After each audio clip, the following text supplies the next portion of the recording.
안녕하세요. 결혼을 문턱에 앞두고 결국 뒤돌아서고만 30대 여성입니다. 그동안 이곳에서 많은 분들의 사연을 들으며 울고 웃었는데, 그래서 용기를 내서 저도 한번 제가 오늘 사연의 주인공이 되어보려고 이렇게 저희 이야기를 적어봅니다. 저와 남자친구는 지인의 소개로 만났습니다. 정확히 말하자면 지인은 제가 아닌 제 친구와 남자친구를 소개시켜준 거였지요.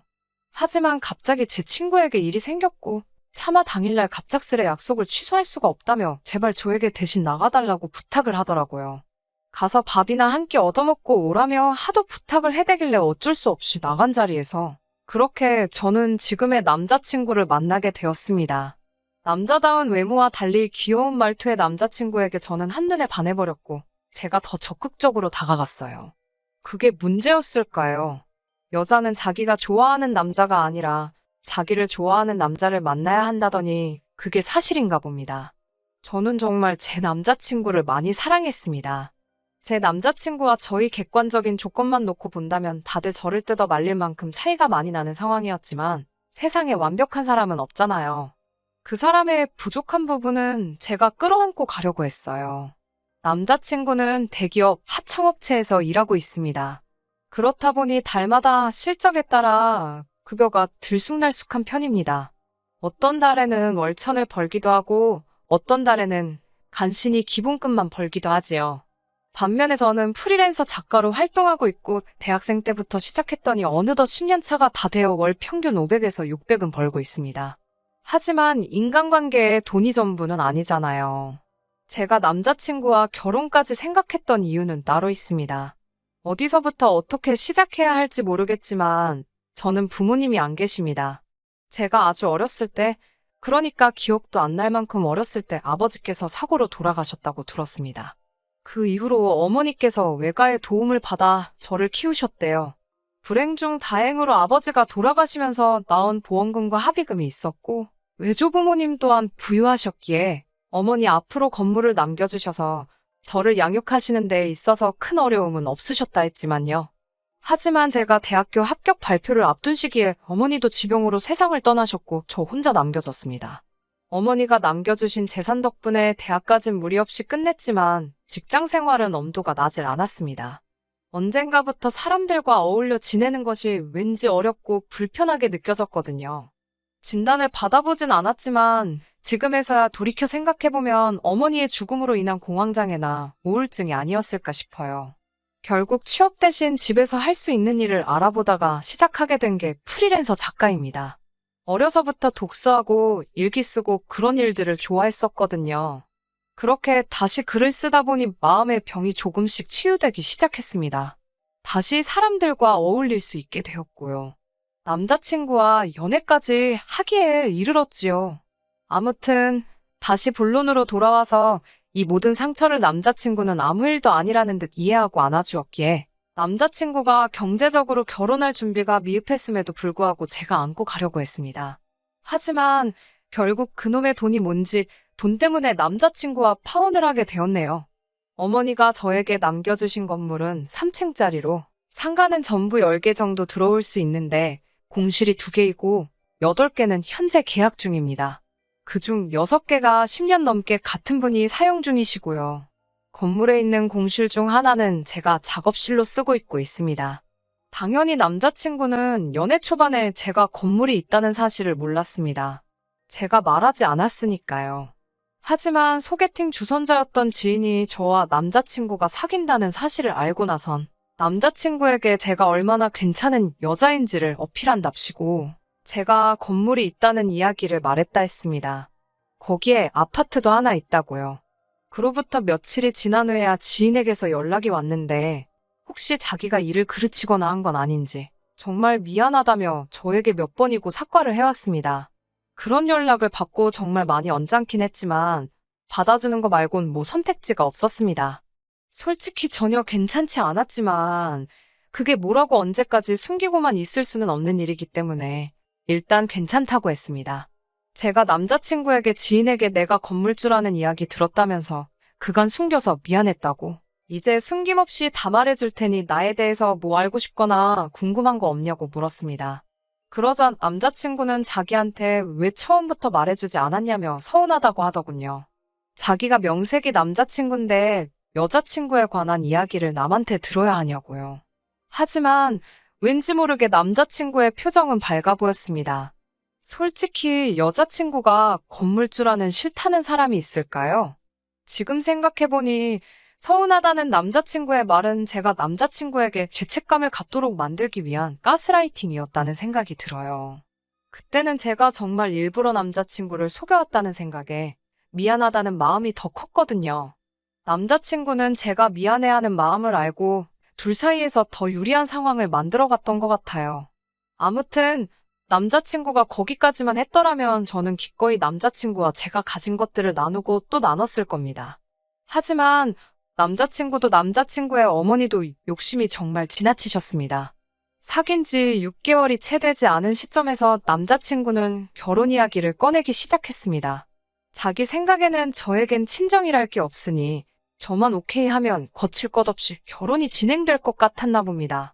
하지만 저는 최소한 2년 정도는 사귀어보고 결혼을 하고 싶었기 때문에 남자친구가 원하는 대답이 뭔지 알면서도 절대 해주지 않고 있었습니다.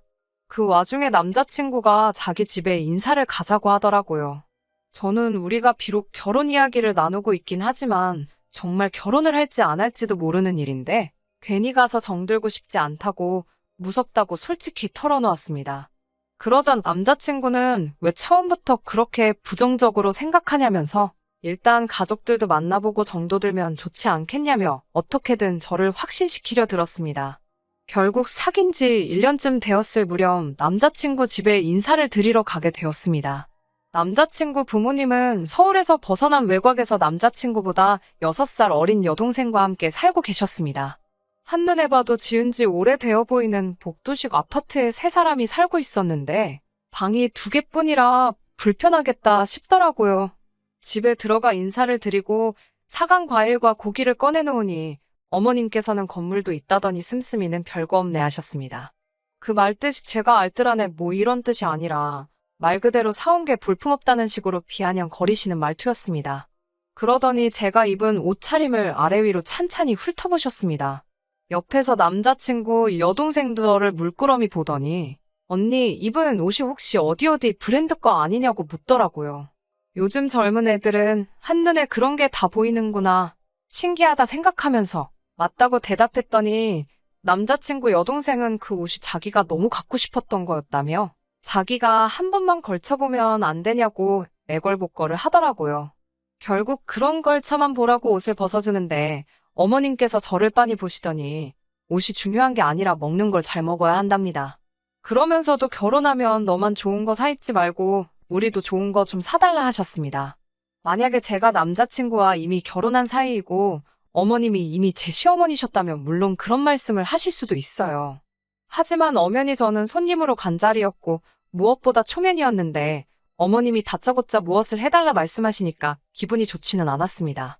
게다가 남자친구 여동생이 어디선가 저도 안 입을 것 같은 가디건을 하나 들고 나와서는 저더러 오늘 하루만 자켓 좀 자기 빌려주고 언니는 이거 입고 가면 안 되냐며 그 가디건을 저한테 내미는데 어찌나 당혹스럽던지요.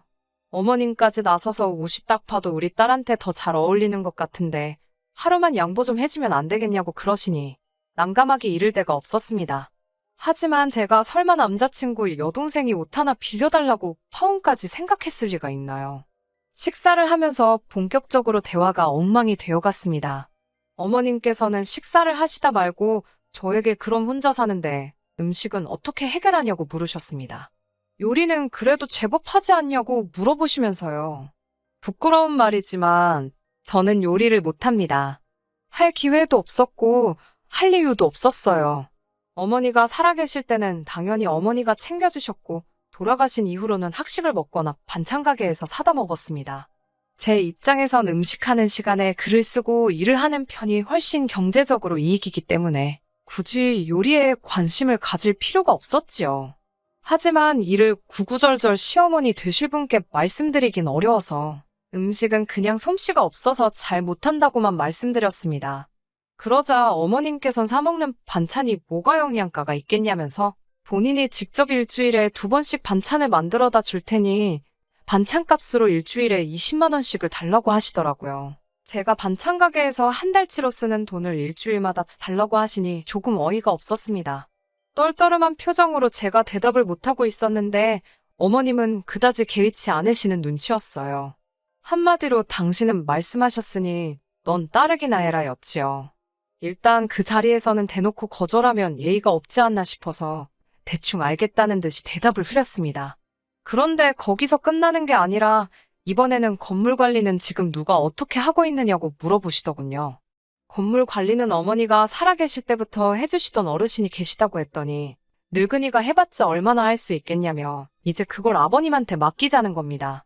하지만 딱 봐도 기존에 계신 분과 연배도 비슷해 보이셨고 무엇보다 제 입장에서 시아버지 되실 분이 건물 관리인으로 계시는 게 제 입장에서 편할 일이 전혀 없었지요. 굳은 일도 많고 더러운 일도 많은 걸 알고 있으니까 말이에요. 저는 어머님께 그건 어려울 것 같다고 말씀드렸습니다. 기존에 일하고 계신 분과 저희 어머니가 살아생전 친하게 지내신 동료 같은 분이라서 제 마음대로 나가라 마라 할 수가 없다고요. 그러자 어머님께서는 이제는 네 죽은 엄마가 아니라 네가 건물주인데 못할 게 어딨냐입니다. 자꾸 저한테 네가라고 부르시는 것도 마음이 상했는데 죽은 엄마라고 하시니 너무 불쾌하고 화가 나더라고요. 마음 같아선 어머님께 소리라도 한 번 내지르고 뒤돌아서 나가버리고 싶은 심정이었습니다. 어줍잖게 대답을 계속 해드리고 있으니 제가 만만하게 보였던 건가 싶어서 저도 불편한 기색은 숨기지 않기로 했어요. 그래서 얼굴에 기분 나쁘다는 티를 팍팍 내면서 있었습니다. 여차 싶으면 그냥 판 엎어버리고 나갈 생각으로 말이죠. 하지만 어머님의 불편한 질문 공세는 끊이지가 않았습니다. 이번엔 하시는 말씀이 월세 관리는 누가 하고 있냐고 물으시더군요. 당연히 제 건물이니 제가 하고 있다고 했어요. 그러자 어머님께서 결혼하면 그건 이제 남자친구가 관리할 수 있도록 해주랍니다. 그래야 입주자들이 남자친구를 건물주로 인식을 한다나요. 건물주는 엄연히 저인데 왜 입주자들이 남자친구를 건물주로 인식을 해야 한다는 건지 저로선 이해할 수가 없었습니다. 하지만 어머님은 계속해서 남자친구에게 월세를 관리하게 하거나 아니면 건물 명의를 공동으로 바꿔줄 것을 요구하셨습니다. 제가 정말 열이 받았던 건 이 모든 말도 안 되는 어머님의 말씀을 남자친구가 옆에서 다 듣고 있으면서도 그 어떤 작은 액션도 취하지 않더라는 거예요. 저에게 무례하게 구는 거야 어른이니까 그러실 수 있다고 치더라도 저렇게 말도 안 되는 억지를 부리고 계신데도 불구하고 남자친구는 그렇게 하는 게 100번 맞다는 식으로 아무 대꾸도 없었거든요. 이미 이 시점에서 이 결혼은 안 하는 게 맞는 거 아닌가란 생각이 들기 시작했어요. 그리고 그런 생각이 드니까 그나마 조심스러웠던 제 행동이나 말투가 고삐 풀린 망아지처럼 하나씩 제어가 안 되기 시작했습니다.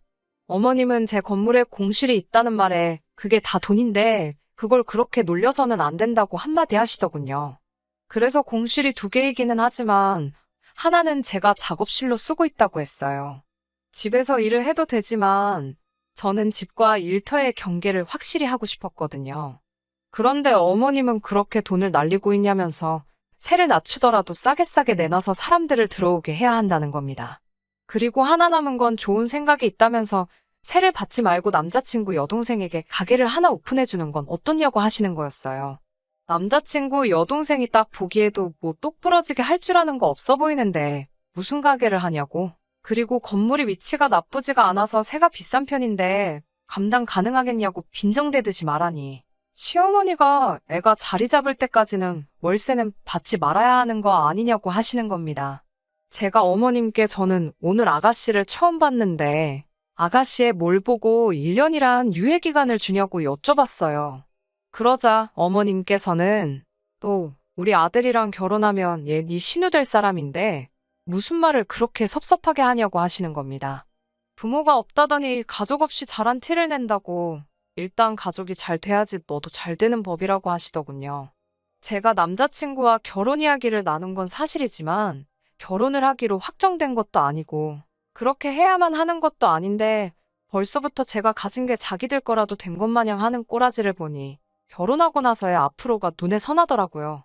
그래서 어머님에게 상가 임대 주는 게 애들 소꿉장난은 아니지 않냐고 월세를 제가 해준 애만에 하기 전에 일단 아가씨가 뭘 잘하는지 뭘 할 수 있는지 제가 어떻게 믿냐고? 전 그 상가를 원한다면 믿음을 가질 수 있는 자료를 가져오라고 했습니다. 그러자 어머님 얼굴이 울그락불그락 거리더니 난리가 났습니다. 네가 뭔데 내 딸을 평가하려 드냐면서요. 저한테 그까짓 거 건물 하나 있다고 어지간히 유세 부린다면서 소리를 지르시더군요. 유세라고 말씀하셔도 저는 해줄 생각이 없다고 딱 자르니 어머님이 저더러 꼴도 보기 싫다며 이제 그만 가보라 하셨습니다. 저도 더 있어봤자 좋은 소리도 못 들을 테고 차라리 바라던 바였어요. 제 입으로 파혼하자는 말 안 해도 되니 제 입을 더럽힐 필요도 없었고 말이죠. 제가 집을 나섰더니 남자친구가 바로 제 뒤를 따라 오더라고요. 계속 무시하고 지나가는 제 앞을 막아서고 이렇게 끝낼 거냐며 어이도 없게 저를 붙잡으려 하더군요.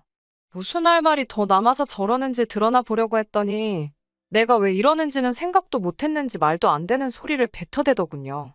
남자친구는 죽은 사람 소원도 들어준다는데 산 사람 소원 못 들어주냐면서 이번 한 번만 못 이긴 척 자기 동생 가게 좀 내게 해달라는 겁니다. 지금 그딴 소리 하려고 나를 따라 나온 거냐고, 내가 왜 니네 집에서 자리 박차고 나온 건지 하나도 모르는 거냐고 한마디 했어요. 그제서야 남자친구도 정신이 들었는지 가족 일이라서 자기가 제대로 판단을 못한 것 같다며 제 다리를 붙잡고 빌더라고요. 차라리 결혼하고 나면 자기 가족들과 연을 끊고 살 테니 저한테 파혼만은 하지 말자고 빌더라고요. 가족들과 연을 끊는다는 말은 솔직히 100% 믿지 않았지만 이 정도로 빌면서 반성하는 모습을 보여주고 있으니 적어도 앞으로는 중간 역할 해주면서 자기 가족들이 나한테 빈대붙으려는 걸 어느 정도는 막아주겠지 하는 생각에 마지막으로 한 번만 두고 보겠다고 남자친구를 다시 받아줬습니다. 가족들이 그러면 남자친구도 똑같이 거지근성이 가득하다는 말인데 그래도 그동안 만나온 정 때문인가 남자친구는 다를 수도 있겠다 생각했나 봐요. 제가 대체 무슨 생각으로 남자친구는 멀쩡하다고 생각했는지 모르겠네요. 남자친구와 그 가족들의 시커먼 속내를 알게 된 건 제가 남자친구를 다시 받아주고 얼마 지나지 않아서입니다. 마감이 늦어지게 되면서 남자친구한테 제 건물로 와달라고 말을 했어요. 기다릴 수 있으니 그냥 만나기로 한 장소에서 만나자고 한 걸 괜히 저 때문에 오래 기다리게 하고 싶지는 않으니 그냥 오라고 했습니다. 자꾸 이쪽으로 오는 걸 꺼려하길래 왜 그러나 싶었는데 그 이유를 알게 되었습니다. 제가 일을 마치고 나니 저도 몸이 피곤해서 어디 가고 싶은 생각이 들지 않더라고요. 그래도 저녁 식사는 해야 하니 건물 1층에 있는 고깃집으로 향했어요. 제가 건물주라고 해서 세입자들을 하대하고 그러지 않거든요.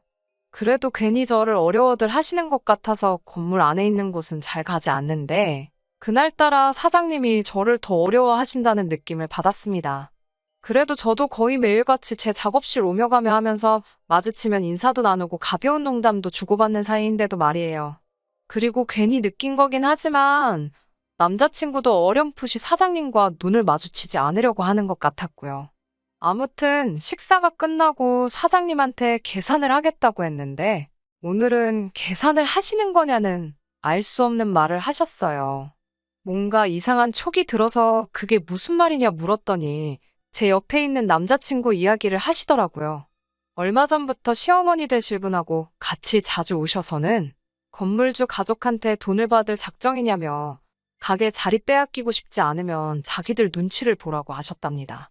제가 안 그래도 신우될 사람한테 가게 하나 내줄 계획을 가지고 있는데 장사하고 있는 가게 뺏어다가 주는 게 제일 편한 거 아니겠냐고 반협박식으로 사장님한테 겁을 줬다네요. 그동안 계산 안 하고 간 건 덤이고 월세를 현찰로 저 말고 자기한테 내라고까지 했다는 겁니다. 사장님은 세금 계산서 때문에 그게 그렇게 되는 건가 싶어서 현찰로 준비는 했는데 주지는 못하고 있었다고 하면서요. 저는 그 길로 남자친구 멱살을 붙들고 바깥으로 끌고 나갔습니다. 저게 무슨 소리냐고 따져 물었어요. 남자친구는 이 상황을 다 알고 있을 뿐만 아니라 저한테 연 끊고 산다고까지 했으면서 제가 없을 때마다 자기 가족들을 데리고 와서는 세입자들한테 제 이름을 팔아갑질을 하고 다녔던 거예요. 심지어 그걸 빌미로 돈까지 뜯으러 다녔던 것이고 나중에 알았지만 이 고깃집뿐만 아니라 여기저기 다니면서도 아주 판을 크게 벌려놨더라고요. 대체 무슨 생각으로 그러고 다닌 거냐고. 나한테서 그걸 숨길 수 있을 줄 알았냐고. 걸리면 어떻게 하려고 그런 짓을 했냐고 했더니 그제서야 소리를 치더라고요. 저 때문에 가족들하고 연까지 끊어야 했는데 혹시나 결혼도 못하게 되면 자기가 뭐가 되겠느냐면서 되려 호통을 치기 시작했습니다. 저랑 헤어지기 전에 어떻게 한몫을 챙기던가? 어떻게 잘 돼서 결혼까지 되더라도 세입자들한테 자기도 건물주라는 걸 각인시키기 위해서 그랬다는 거예요. 아무리 조물주 위에 건물주가 있다지만 자기가 뭔데 세입자들에게 자기가 건물주라는 걸 각인을 시키며 갑질을 하려 드는 거냐고 말하면서 남자친구를 바닥에 패대기 쳐버렸습니다. 남자친구는 나름대로 그동안에 서운한 게 있었는지 울분을 터트리면서 저보고도 그러는 게 아니라고 하더라고요. 부모님도 없는 너를 가족으로 받아주려던 우리 엄마한테 그러는 거 아니다. 그리고 자기 집에 인사드리러 갔던 날도 집이 비좁아서 내 여동생이 거실을 방처럼 쓰고 있는 걸 봤으면 너는 24평 아파트에 혼자 살고 있으면서 방 하나 내 여동생한테 내어준다는 말도 못하는 거냐 하면서 따지기 시작했어요. 그리고 어차피 비어있는 상가에 가게 하나 차려주는 게 뭐가 그렇게 힘드냐고. 세상 어느 부모가 자기 자식이 배우자한테 쩔쩔매며 사는 꼴을 보면서 기분이 좋겠냐고 하는 겁니다. 제가 자기 가족들 앞에서 지를 너무 우습게 만들었다나요. 앞뒤 안 맞는 헛소리도 더는 들어주고 싶지 않았고 저희 부모님이 돌아가신 이야기를 떠나서 뭐 마치 내가 자기랑 결혼 생각을 하고 있으니 자기 가족들한테 간이며 쓸개며 다 빼주고 집도 돈도 건물도 다 가져다 바쳐야 한다는 듯이 생각하고 있었다는 게 어이가 없더라고요. 그래서 더 볼 것도 없다고 기회를 주려고 했던 내가 바보였다고 말하고 그냥 헤어지자고 했습니다. 그리고 우리 건물 세입자들한테 뜯어간 돈이나 무전 취식한 것들 다 돈으로 갚아내라고. 그렇게 하지 않으면 법적인 조치를 할 거라고 했어요. 그랬더니 질질 짜면서 남자친구는 저와 헤어지고 싶지 않다고 난리를 치더라고요. 남자친구는 끝까지 우리만 잘 살면 무슨 재미냐고 온 가족이 다 잘 사는 게 진짜 행복이라며 절 설득하려 들었습니다.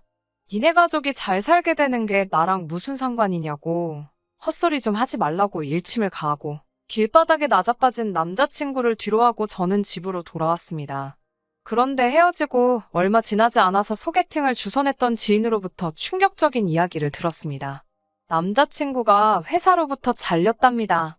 듣자 하니 저랑 결혼하는 게 기정사실화 되었다 생각하고 자기는 앞으로 건물주가 될 거라면서 일을 아주 건성으로 하다가 상사들 눈밖에 나서 잘리게 되었답니다. 자기가 잠시 마음이 콩밭에 가 있어서 그랬다며 한 번만 기회를 달라고 절절 빌었는데도 소용없다며 끌어내지기까지 했다니 볼만했겠더라고요. 그나마 남자친구 집에서 돈 몇 푼 벌어가는 건 남자친구 하나뿐이었는데 그 거지 같은 집구석 기둥이 무너져 버렸으니 타들어간 재속 하나만큼은 덕분에 후련해졌네요. 아직도 저는 언젠가 저에게도 가족이 생길 거라고 믿습니다. 제가 가진 걸 탐내는 탐욕스러운 사람들 말고 그냥 평범하게 저에게 조건 없는 사랑과 관심을 주는 그런 가족 말이에요. 오늘따라 저를 떠난 가족들이 너무 그립습니다. 끝까지 들어주셔서 감사합니다. 오늘의 사연은 여기까지입니다. 구독과 좋아요, 알람 설정 부탁드리고 더 좋은 사연으로 다시 찾아뵙겠습니다. 감사합니다.